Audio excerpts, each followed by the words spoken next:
Subscribe to our YouTube channel and press the bell icon to get the latest updates. I'm with Laurel Miller, the former US Acting Special Representative for Afghanistan-Pakistan, a former foreign policy expert at the RAND Corporation, and currently the director of the International Crisis Group's Asia program.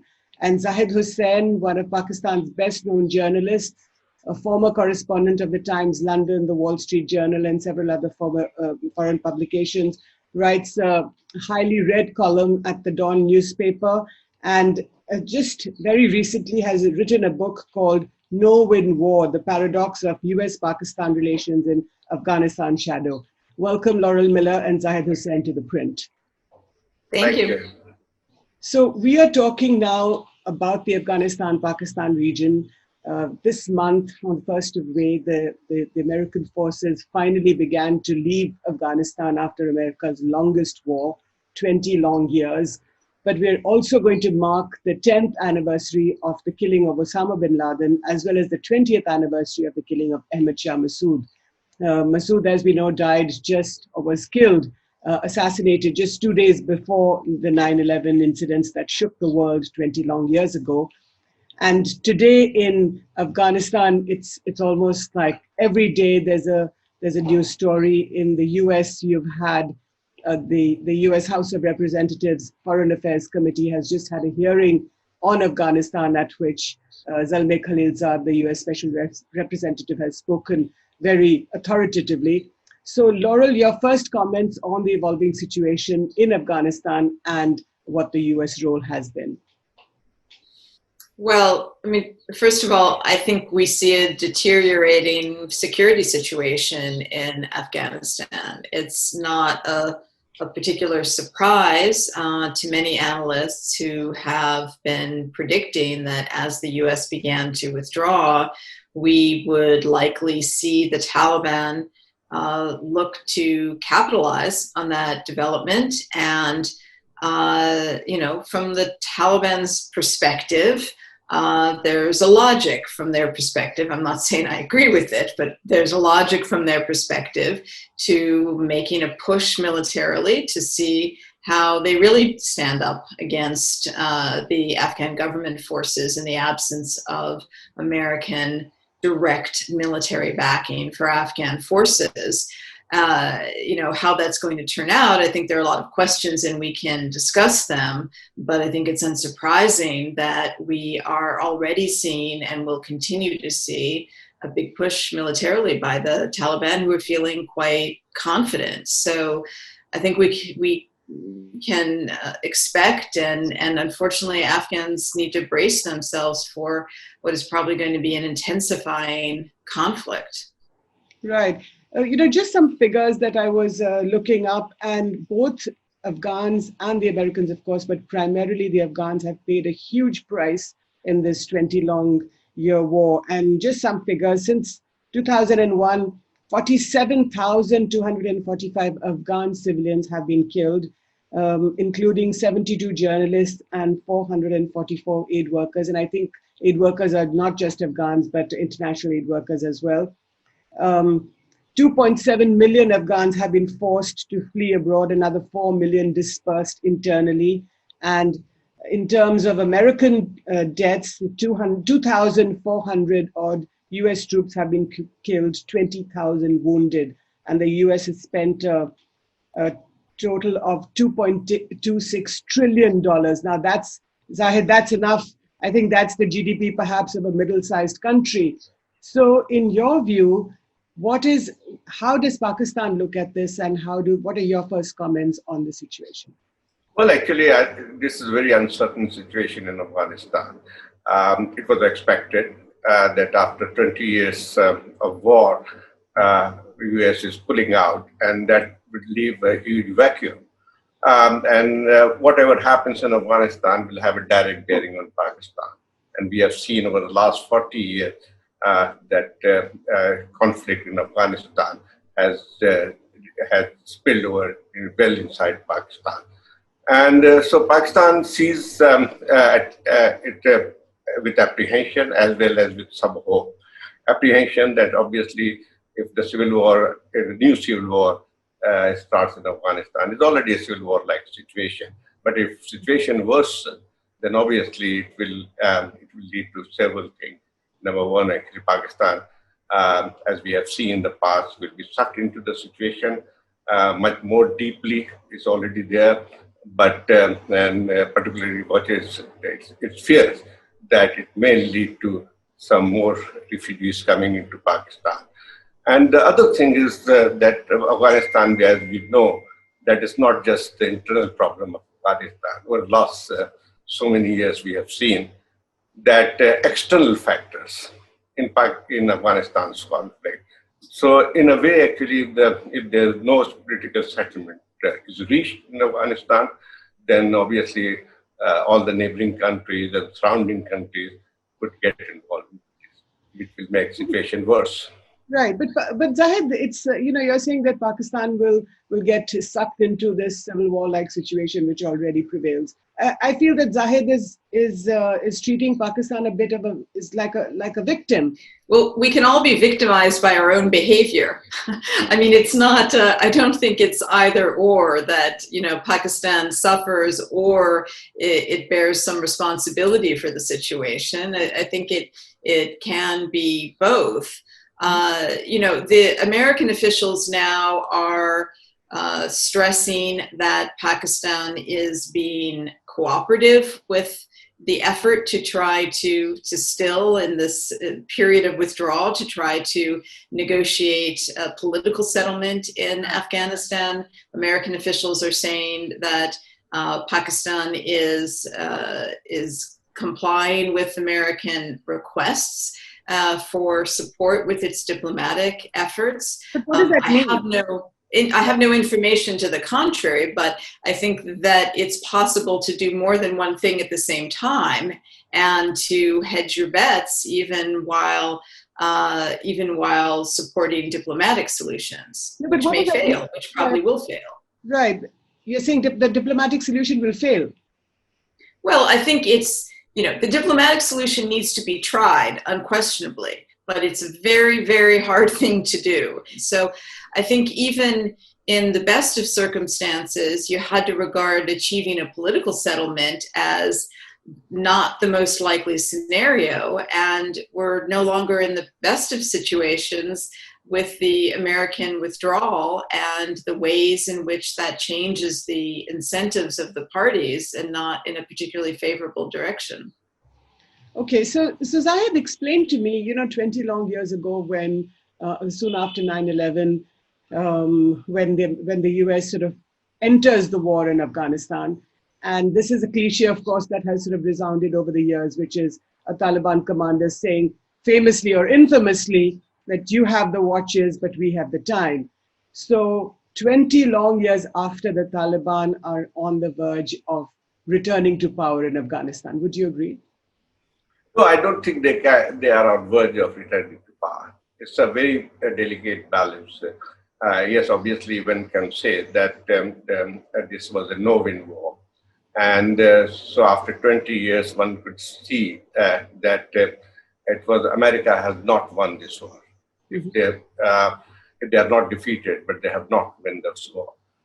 In fact, actually, Taliban, one can say that, yes, actually, militarily, they have actually advanced and they are in a better position now. But it's still questionable that they can take over power through military, just because of their military strength. They are in I think probably what they are doing actually trying to achieve as much influence in Afghanistan before they will sit directly negotiate with the Afghan government. And I think probably they also know it very well that this will not be easy to take over Kabul. It's not just that, yes, after withdrawal of American forces, Afghan national security forces will be weakened a little bit, but it does not mean that they will just collapse. So what we are going to see is the more fierce battle until actually the both sides decide to sit on the negotiating table. Ultimately, they will have to come on the negotiating table. Because it's not a 1990s situation. when Taliban actually swept across Afghanistan. And there is a balance of power, and they will get resistance.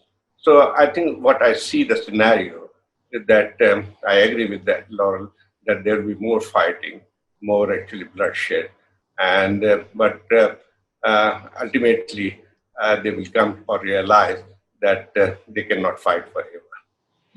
So is that why, Laurel, is that why the Taliban is refusing to come to talks in Turkey, for example? That summit has been postponed, I think, several times now. And the second question is about the US. Once the Americans withdraw, are they still going to continue to support the Afghan Defense Forces operationally? Yeah, I mean, on the second question, what the US has said is that it's going to continue providing financial assistance for Afghan security forces.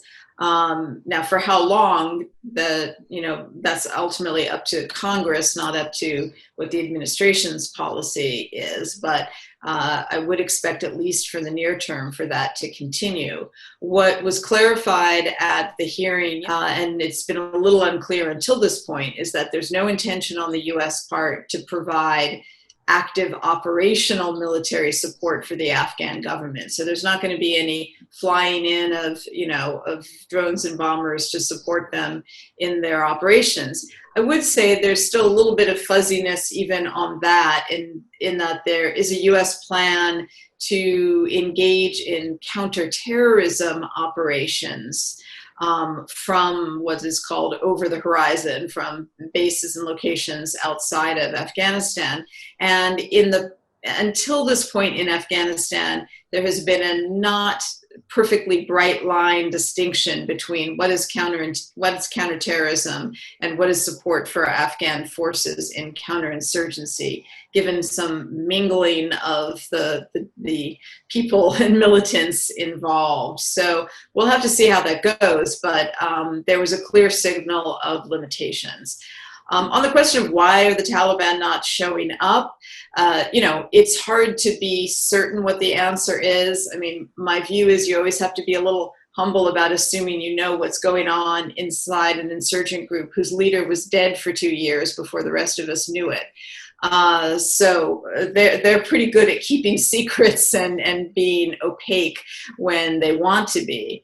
I think one of the factors is surely that they got a major concession from the US, which was they got the agreement to a withdrawal, and then the announcement by the Biden administration that they're going to continue with a withdrawal process, maybe not by May 1st, but just a few months late. And I would expect that causes some dissension within the organization about whether they really are inclined to do more. They got what their major objective is, and they may now try to see how far they can go in strengthening their hand militarily, their position on the battlefield, in order to, if and when they do sit down at talks, do so from a position of unquestionable strength. Whether that strategy will work out or not is another matter, and I agree with Zahid that there's going to be resistance, and the Taliban are going to be in a very different position when they are not the insurgents, but they are trying to be the government or governing authority and maybe facing an insurgency themselves. Right. Zahid, the Pakistan establishment, both the ISI and the army, have played a very big role always, and not just inside your country, but in Afghanistan, of course. And in your book, you talk about how when 9/11 took place, General Mahmood, the head of the ISI, happened to be in Washington, D.C. for talks. And if you cut to the present, Khalilzad at the House Foreign Affairs Committee talks about the role that General Bajwa, the army chief, continues to play. And he says, we have worked very positively with the two leaders, General Bajwa and Prime Minister Khan. Now, is General Bajwa nervous about what's happening in Afghanistan? Is he concerned, or is he secretly happy that the Americans are leaving? And finally, this country that the Pakistanis have always wanted to achieve strategic depth in can finally fall into Pakistan's lap. Well, Jyoti, as we all know, that from the very outset of the invasion of Afghanistan, Pakistan has taken this position that there is no military solution to Afghanistan. And from the very beginning, they have been asking America to talk to Taliban and to go for a political negotiation. Well, actually, yes, the Taliban organized themselves from here. There's no doubt about that. That's what they hate the best again, uncertain development in Afghanistan. So now actually, but there has always been some apprehension in Pakistan that what is going to happen in Afghanistan once the American forces and foreign forces are withdrawn from there. Because the situation is very different from 1990s when Pakistan was completely supporting the Taliban. Now the situation here is that although Pakistan wanted actually Taliban to be the part of the mainstream politics in Afghanistan, but on the other side, actually, I think there's a wrong impression that Pakistan would like the return of Taliban rule in Afghanistan or Islamic community for two reasons. Number one, actually, we have seen Pakistan itself had become the center of militancy, and Pakistan had to fight a long war in the tribal area. They have cleared the area, but still the situation is very tentative. So what we have seen actually over the year, that rise of a Pakistan-specific Taliban also. And that is cause of serious worry for Pakistan, although they have been disintegrated, fragmented, but they're still actually operating from other side of the border. And despite the fact that there has been some differences of tactics between Afghan Taliban and Pakistani Taliban, the objective, but their worldview is the same. So if Taliban takes over power, for example, I think it's not going to happen, or even they have control over certain areas around Pakistani borders, it will boost Pakistani Taliban. It will boost the Pakistanis. Okay. Taliban, Pakistani Taliban, not Pakistan. Okay. And that is the biggest apprehension and concern for Pakistan. So certainly Pakistan wants actually some kind of political settlement there.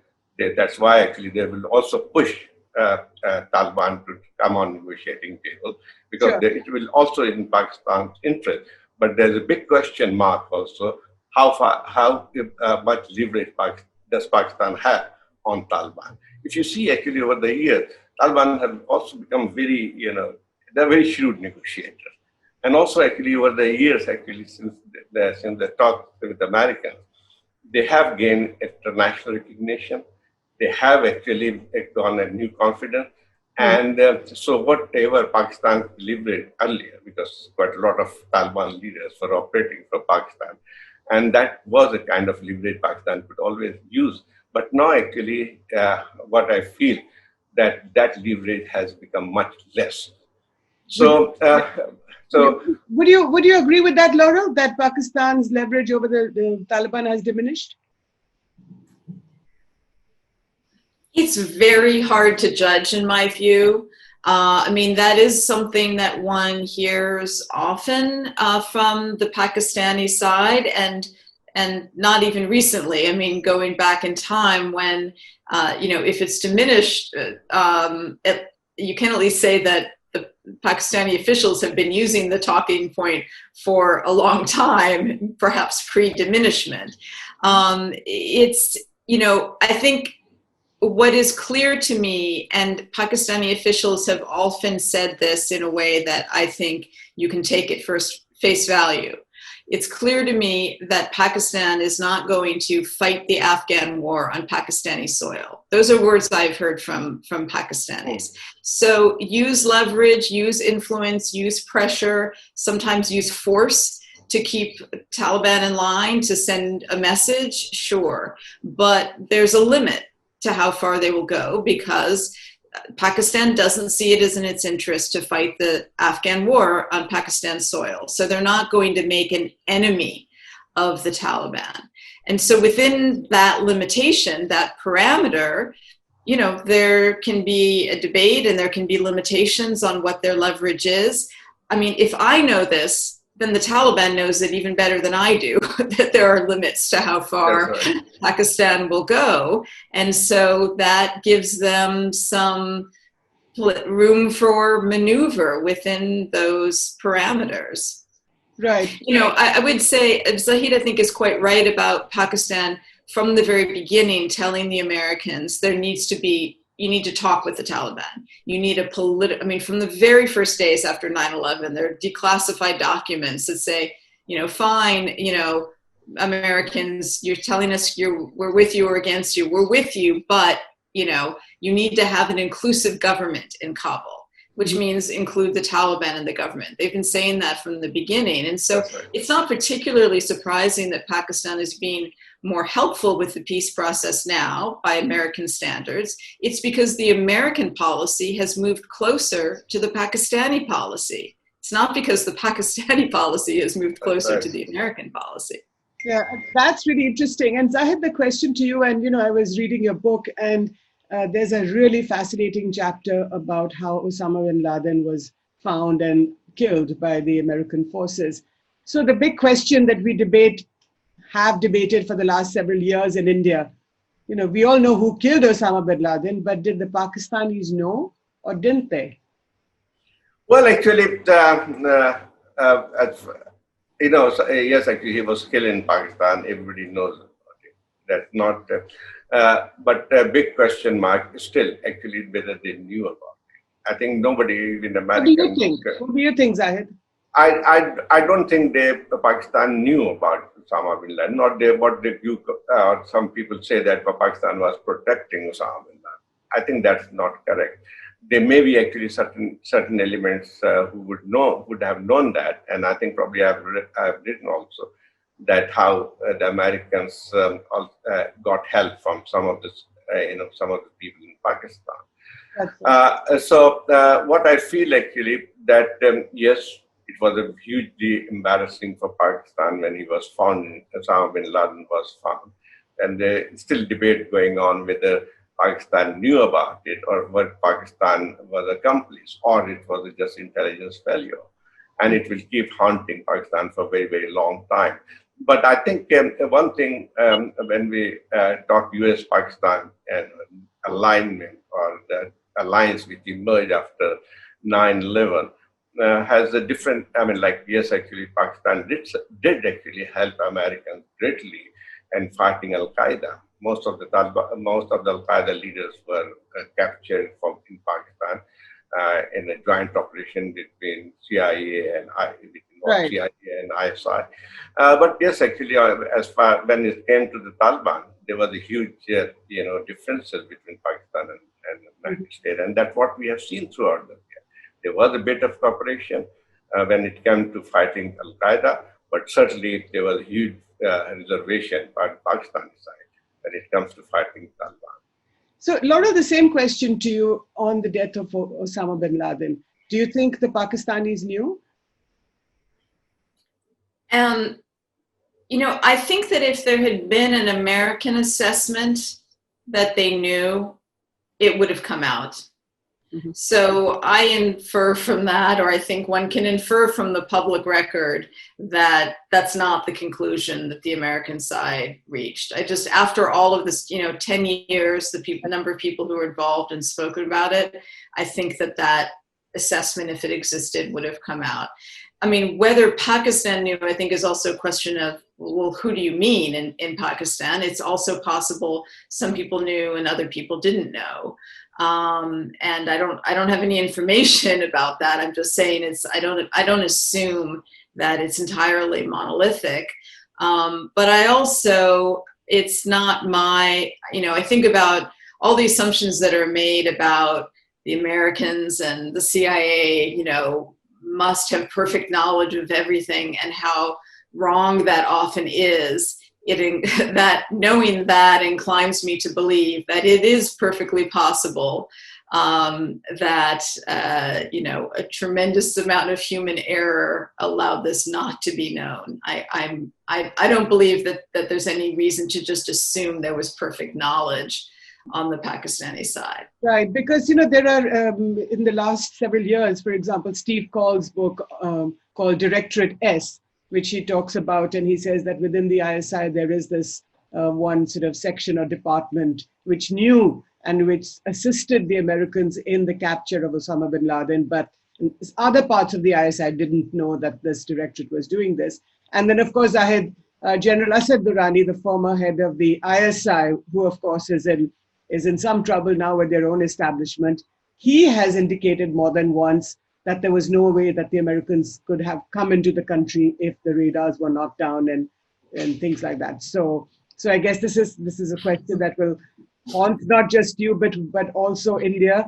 But Zahid, you also talk about the sort of the outside powers, and here I'm not referring to China, which is a close friend of yours, but to India.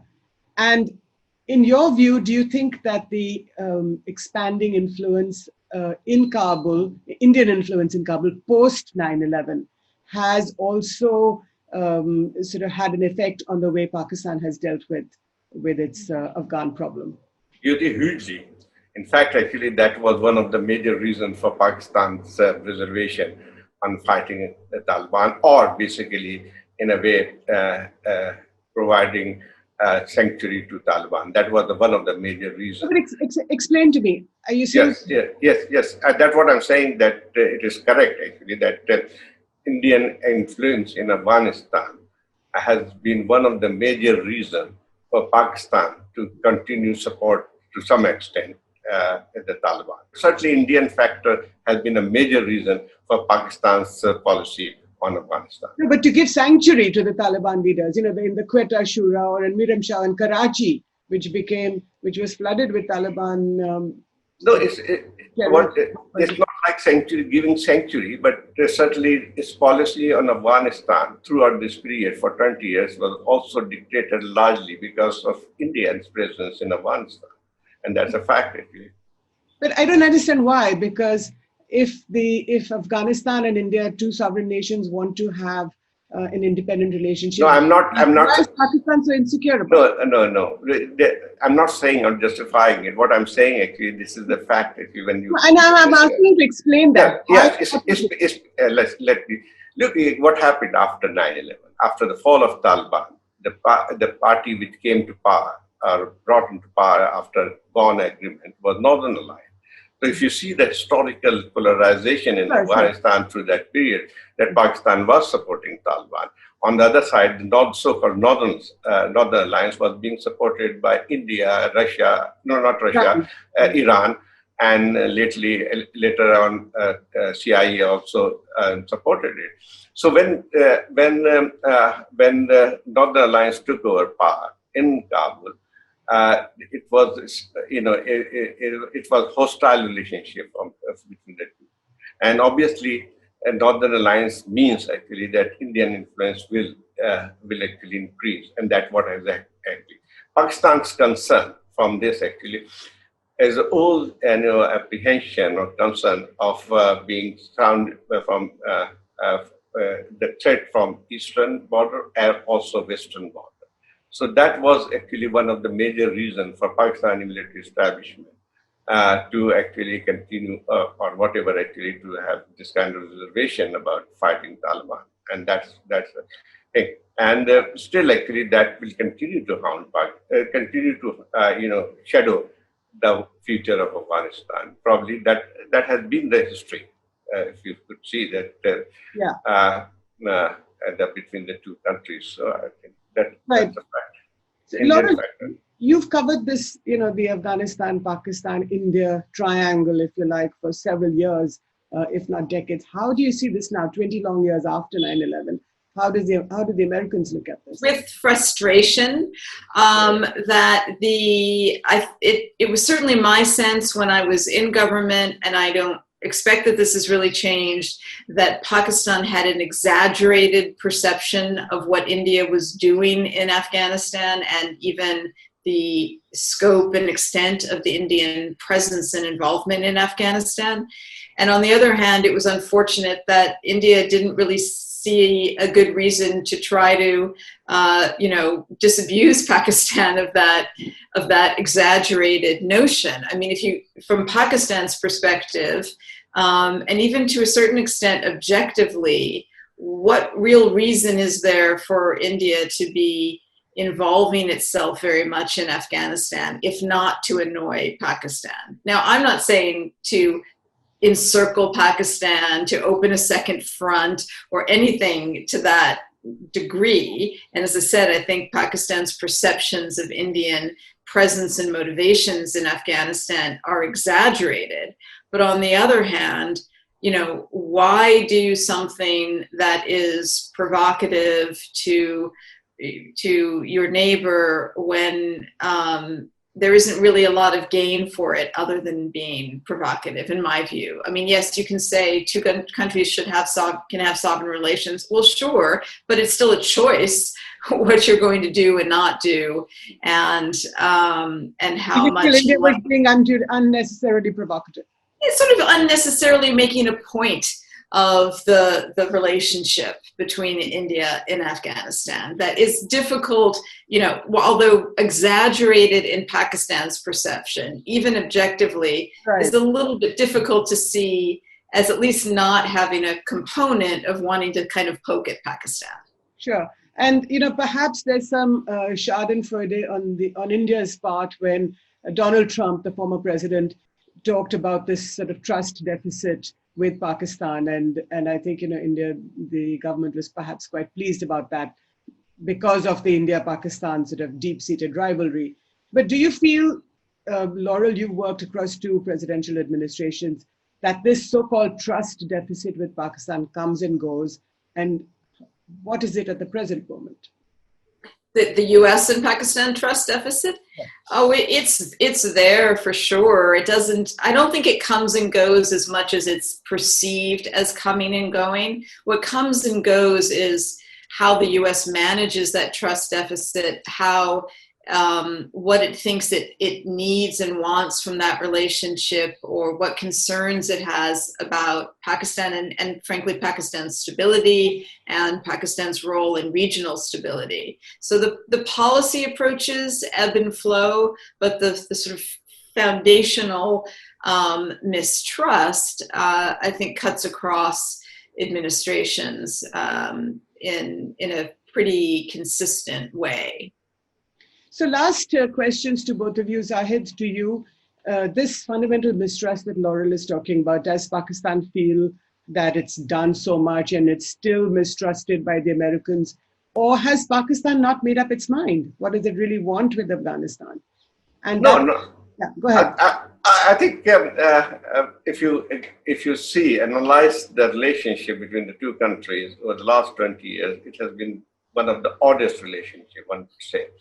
There were elements of cooperation at one point on various issues, and on actually the huge differences on how to approach the war in Afghanistan. That was a major issue between the two countries.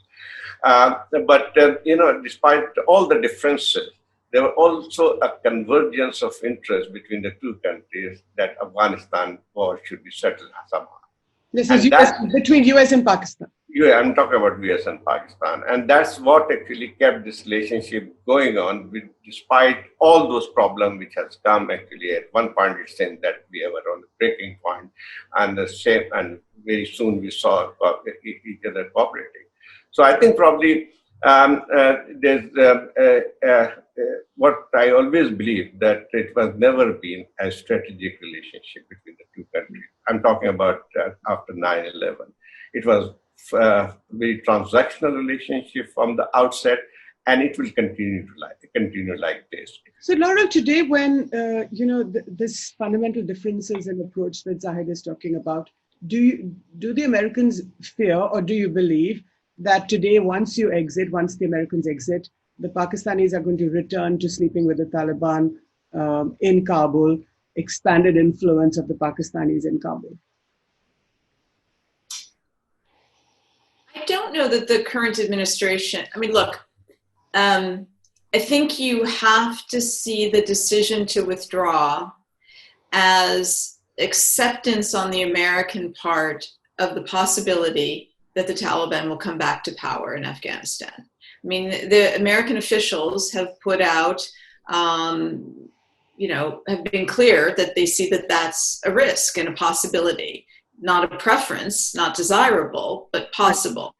And if the President of the United States has decided to pull troops out, knowing that that can happen, then that is a decision to tolerate that undesirable outcome. And everyone knows what the relationship is between Pakistan and the Taliban. So Taliban back in some substantial share of power in Afghanistan means Pakistani influence in a different way than it currently has. Now, I don't think, I mean, if I were Pakistan, I'd be a little concerned about how reliable the Taliban would be.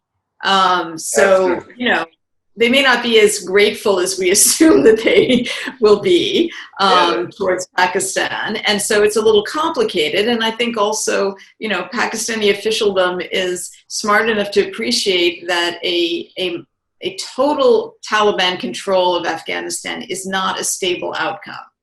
Mm-hmm. That there will be resistance, as there was resistance before, and probably more effective resistance than in the past. And it's not an especially desirable outcome for Pakistan to have the Taliban back through outright military victory as a pariah regime again. Like, what are they going to do? Then they have to make the choice, like, well, do we support these guys still?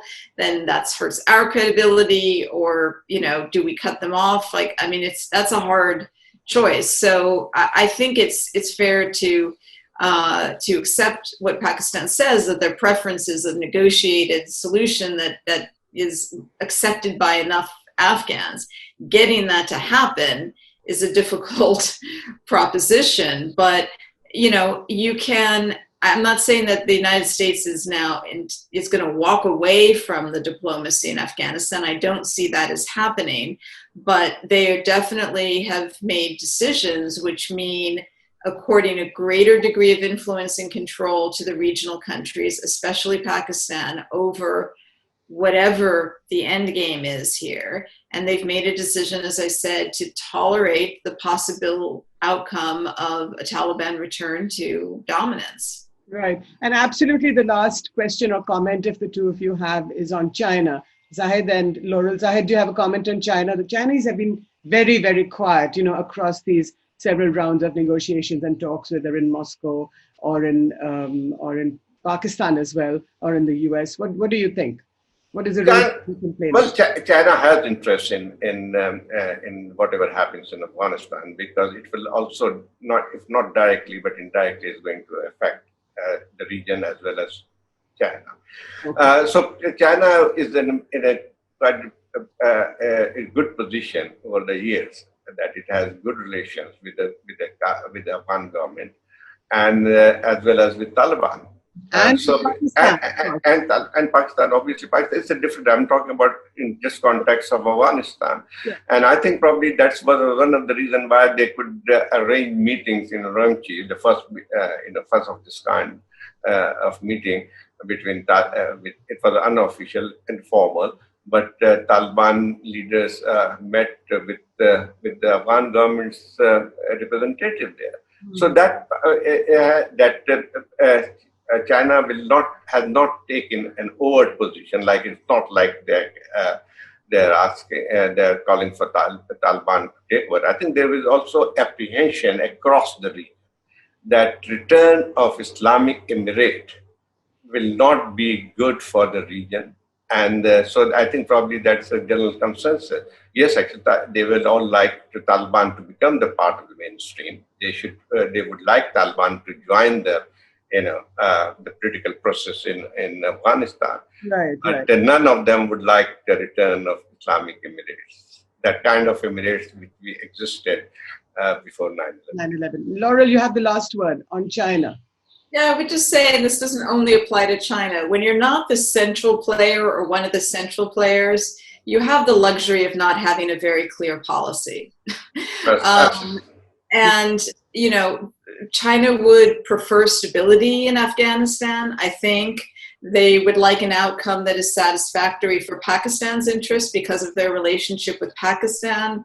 They will have concerns about an Islamist insurgent group winning in Afghanistan. What kind of message does that send to other groups that they may be more concerned about? But how to sort of align all those interests and achieve an outcome, you know, I don't assume that they have a clear idea of how to do that, because those are hard things to do. And also, they don't really have to. They can kind of watch what happens, look for opportunities, or not, and just kind of wait on the sidelines and see how this materializes.